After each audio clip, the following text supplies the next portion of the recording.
A esta hora de la mañana llegan las conversaciones que importan en Cuatro Cabezas. Bueno, el viernes es el Día de la Mujer y el gobierno está preparando la celebración. Para conversar de eso estamos al teléfono con la ministra de la Mujer y Equidad de Género, Antonia Orellana. Ministra, muy buenos días, gracias por recibir este llamado. ¿Qué tal? Todo muy bien. Oiga, ¿cómo va a celebrar el gobierno el Día de la Mujer? Bueno, este 8 de marzo vamos a poner foco en presentar los avances en materia de violencia contra las mujeres, que ha sido nuestra prioridad desde que asumimos. Por eso reactivamos el proyecto de ley integral presentado en el segundo gobierno de la presidenta Bachelet, cuya tramitación continuó el gobierno del presidente Piñera y que esperamos se pueda aprobar en sala de la Cámara el día de hoy, luego de que ayer fue aprobado con una votación muy transversal después de 5 años en el Senado. Perfecto. ¿Cómo, en temas puntuales, porque no siempre conocemos de estos casos, cómo poder que se cumpla realmente esto de que los abusadores estén lejos de sus víctimas? Porque por más que la ley lo diga, muchas veces esto es difícil de controlar, ¿no? Bueno, en primer lugar, perdón que hable de la ley, pero sí. En este momento mi preocupación número uno en la cabeza. La ley integral, entre otras cosas, va a permitir mejorar la fiscalización de las medidas cautelares en estos casos. Nosotras hicimos un trabajo bien sistemático que fue revisar a nivel nacional los promedios de cumplimiento de las cautelares y detectamos tribunales en los cuales lideraban, pero absolutamente en el cumplimiento. ¿Y qué tenían en común? Que establecían un mecanismo de supervisión judicial de motu propio, digamos, eran buenas prácticas de esos tribunales. Eso es lo que estamos proponiendo, que no solamente se dicten las cautelares, sino que éstas se supervisen por parte del tribunal, no a la víctima, porque normalmente nos pasa que es la víctima la que nos reporta, no me están haciendo la ronda, claro, sino que sea a la institución que debe garantizar su cumplimiento y pertinencia. Además, el proyecto nos va a permitir fortalecer el rol de representación jurídica del Servicio Nacional de la Mujer y Equidad de Género para llegar antes y más rápido. En caso de femicidio y de femicidio frustrado, el Servicio Nacional de la Mujer requiere de todas formas de patrocinio de la familia para poder involucrarse en la investigación y en la querella. Eso a veces demora bastante, porque no hay familia conocida, porque no tiene vínculo la víctima con su familia, porque a la familia no le interesa buscar justicia, y por lo tanto quedamos medio de manos atadas. Eso lo estamos fortaleciendo, y por supuesto, y algo muy importante para la pregunta que me hacías, es que estamos incorporando a los niños como víctimas y no solo como testigos de la violencia de género. ¿Por qué esto es importante? Porque una de las mayores causas de desistimiento o de demora en la denuncia, antiguamente de hecho se acostumbraba a que las mujeres denunciaran cuando ya los hijos estaban grandes recién. Claro. Es la existencia de hijos en común. Y aquí lo que estamos proponiendo es que, y por favor nadie lo entienda así, no que el papá no pueda demandar ni nada de eso, pero que no se vean al mismo tiempo, que es lo que ocurre actualmente, no se vean paralelamente las causas que tienen que ver con materias de familia, como pensiones, visitas, con la de violencia, que despejemos primero la de violencia. ¿Por qué? Porque tenemos un aproximadamente 8% de femicidios concretados durante el régimen de visita. Y aquí no hablo de lesiones graves y frustrados, sino de femicidios concretados. En segundo lugar, porque es una fuente de mucha desazón para las mujeres el que un tribunal les diga, por un lado, usted está en grave riesgo, yo le voy a poner medidas de protección, ¿cierto? Porque usted está en riesgo. Pero una vez a la semana usted no está en riesgo y de hecho debe entregarle a los niños al sujeto que genera el riesgo. Claro. Y ahí nos asalta una tercera pregunta, además de la credibilidad de esta decisión. ¿Los niños no están en riesgo? ¿No les afecta la violencia que se ejerce contra sus madres? La verdad es que lo que nos muestra la evidencia es que sí. Y aquí nosotras esperamos no solamente generar medidas cautelares más eficaces, que no tenga que romper la propia víctima una vez a la semana, sino que también podamos mirar algo que es muy relevante, porque a mí siempre me preguntan, ¿por qué no bajan las cifras? Aquí hay un punto que es muy importante. La mayoría de los agresores de mujeres tienen en común que crecieron en entornos donde se agredía a las mujeres. Claro, una cuestión casi cultural. No quiero decir con esto, por favor, no quiero decir que todos los niños que crecieron así van a ser agresores, porque si no estaríamos mucho peor. Claro, no es causalidad, es correlación en el fondo. No. Y también las víctimas suelen tener en común que crecieron también en entornos donde se permitía, donde se relativizaba la violencia contra las mujeres. Y por lo tanto aquí no solamente estamos hablando de un efecto inmediato que tiene que ver con las cautelares, con apoyar de forma más efectiva la decisión tan difícil de la denuncia, sino también de que estemos hablando de un cambio cultural a largo plazo en que le pongamos fin a esa transmisión generación a generación de la violencia como forma de relación. Sí, un punto que se hace poco hincapié, esto de perpetuar prácticas como la agresión a las mujeres, porque generalmente es claro, uno está el foco en el agresor y en la agredida, pero los niños necesitan una reeducación después de ver lo que vieron, ¿no?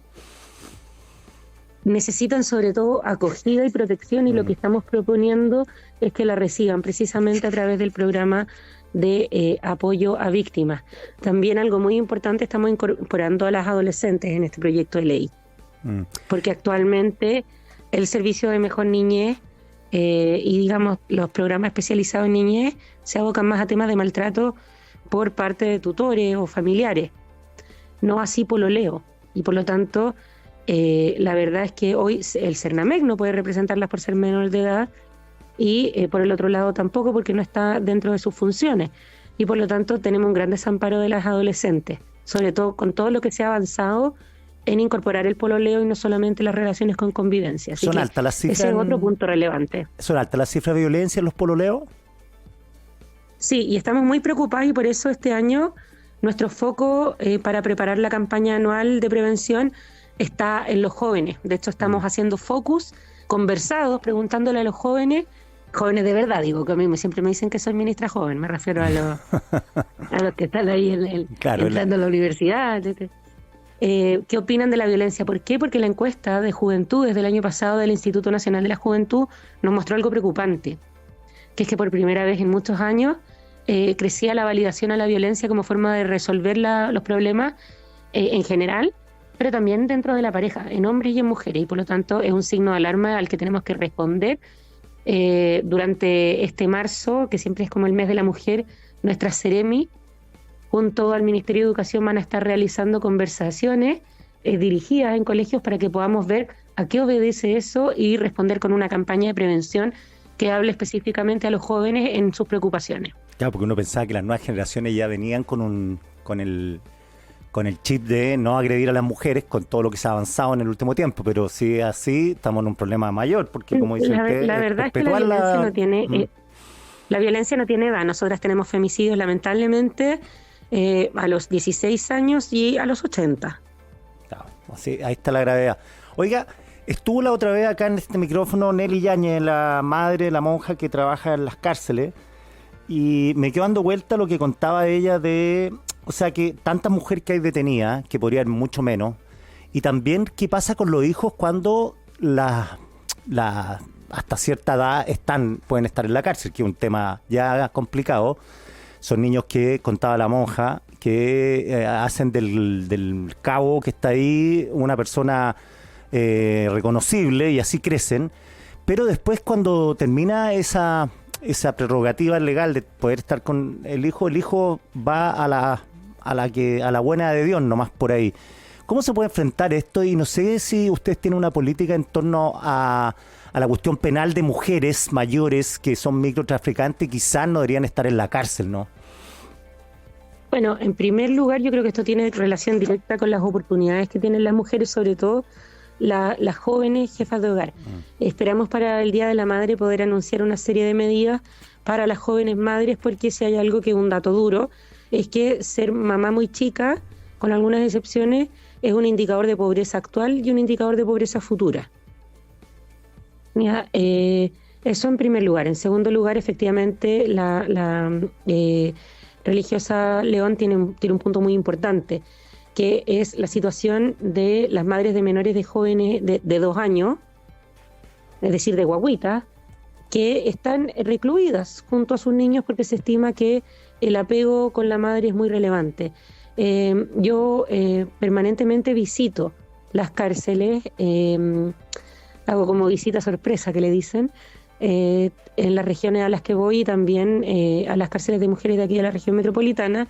Hemos podido constatar déficits en primer lugar, la salud, en temas que son eminentemente, digamos, femeninos, como por ejemplo la salud menstrual, la salud ginecológica, y en particular nos preocupa la situación de las madres con los niños jóvenes, y en ese sentido estamos trabajando junto al subsecretario de Justicia y el Ministerio de Justicia, que digamos es de quien depende Gendarmería, con programas de sensibilización a Gendarmería, en segundo lugar con programas de mejora a la oferta y digamos el apoyo que reciben esas mujeres, y por supuesto fortaleciendo el acceso a salud de esos niños y niñas. Ahora, en el Congreso hay un proyecto de ley que es la ley Sallén, y hay que recordar que la mayoría de las mujeres que están privadas de libertad lo están por delitos menores asociados a la ley 20.000.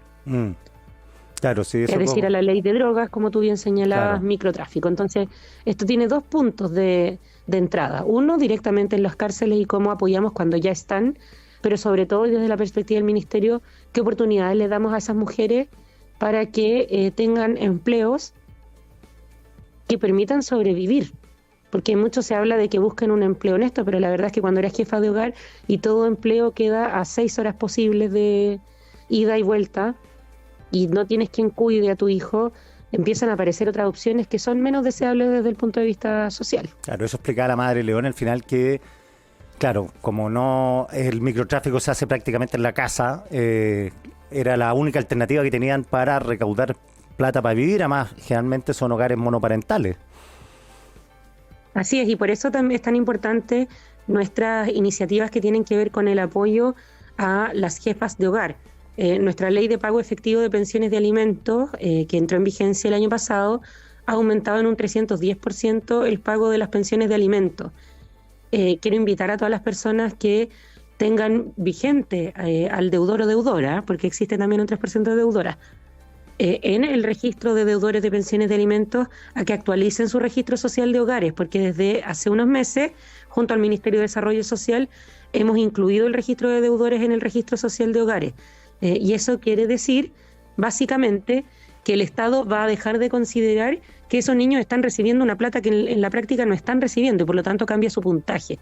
Estas son ejemplos de algunas de las medidas que estamos tomando para precisamente apoyar de mejor forma a esas jefas de hogar, además, digamos, de todas las propuestas de empleabilidad femenina que nos tienen con un número, por ejemplo, récord en conductoras del transporte público, no solamente en Santiago, sino en varias regiones, o el plan de certificación de técnicas en construcción, que va en apoyo al plan de emergencia habitacional, pero al que le hemos puesto una cifra de mujeres porque son empleos que suelen ser muy buenos. Vamos a seguir en ese camino porque creemos que la autonomía económica, la empleabilidad, no solamente previene situaciones como la que tú señalas, sino que también previene la violencia.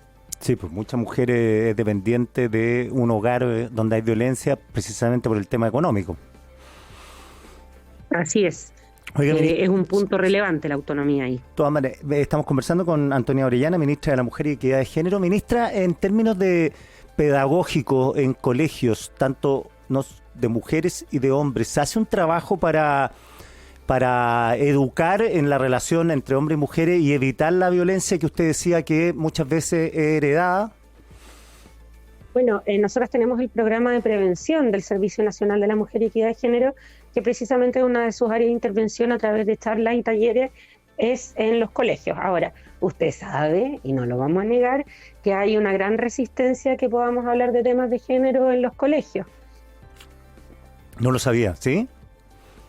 O sea, recordemos que el año pasado se acusó constitucionalmente el ministro de Educación en base a hechos que además no tenían nada que ver con educación, como lo que ocurrió con la aplicación de una evaluación de salud juvenil en un colegio en la región del Biobío. Claro. Así es. Ya, o sea, pero los colegios, ¿esto depende de cada colegio o puede haber una política en general para educar? Existen orientaciones disponibles y trabajadas junto al Ministerio de Educación que los colegios pueden y deben, en mi opinión, ocupar. Actualmente también, perdón que vuelva a la ley integral, pero es el día, también estamos estableciendo en la ley algunos deberes de prevención. Y en eso, por supuesto, que salud, por supuesto que educación tienen un rol muy importante. Perfecto. El tema del aborto no es foco para el gobierno del 2024, se lo digo más porque, bueno, está el reconocimiento constitucional del aborto en Francia, lo que ha provocado muchas conversaciones respecto del tema. ¿Cómo lo enfrentan ustedes? En primer lugar, quiero señalar que la cuestión en Francia, o sea, estaba el hijo de Simone Veil, que fue la ministra que siendo conservadora dio ese discurso tan potente hasta el día de hoy. Acá en Chile estamos en una situación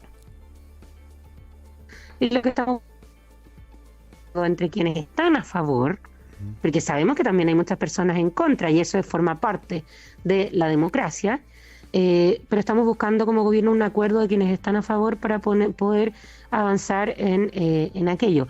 ¿Qué hemos hecho en el intertanto? Lanzamos el manual de fiscalización de las causales que ya en los centros asistenciales públicos y privados del país. Y en segundo lugar, y muy importantemente, ingresamos la violencia sexual aguda como garantía explícita de salud en toda la red asistencial del país. ¿Qué quiere decir eso? Ya teníamos un piso que era que cuando se denunciaba violencia sexual y se llegaba a un centro de urgencia, las personas tenían derecho a una dosis de profilaxis, es decir, antibióticos y otros para prevenir infecciones de transmisión sexual, y en el caso de que ella sirviera, pastillas del día después. Ahí hemos sumado ahora prestación GES, sesiones de primeros auxilios precisamente muy buena acogida y que de hecho nos han ya permitido auxiliar de forma más sistemática y en todo el país, porque la red asistencial está en todo el país, a más de 2.000 personas. Quiero decir que la mayoría de ellas mujeres, pero también hombres, esto no discrimina, y lamentablemente muchos niños y niñas, a propósito de la tercera causal de la ley de interrupción, y eso ha causado también un aumento de un 1,8% de la constitución de esta causal, netamente porque se ofrece más acogida. Perfecto. Ministra Orellana, 1.000.000 de gracias por este contacto. A que tenga un excelente día.